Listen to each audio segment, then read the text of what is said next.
కానీ ఒక మాటలో నుండి దేవుడు నీతో మాట్లాడుతున్నట్టు ఎప్పుడన్నా అనిపించిందా? ఒక అధ్యాయం చదివినప్పుడు ఒక్క మాటలోనే అక్కడ ఆగిపోతాం, ఒక్క వాక్లో అక్కడే ఉంటాం. ఇది నాకే తగులుతుంది, ఇది నాతోనే మాట్లాడుతున్నాడు, ఇది నాకే ఈ వాక్కు అని నీకు అనిపిస్తుందంటే యు ఆర్ గెటింగ్ రేమా. దాన్నే రేమా అంటాం.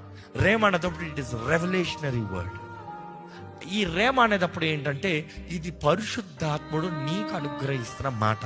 ఈ రేమా అనేటప్పుడు జ్ఞాపకం చేసుకోవాలి, రాయబడిన మాట ఒకటి, రాయబడిన లేఖనములు నెక్స్ట్ ఆ అధ్యాయంలో నుండి నువ్వు చదువుతున్న వాక్ ఒకటి, కానీ పరిశుద్ధాత్ముడు ఇదిగో ఇది నీకే అన్న మాట ఒకటి.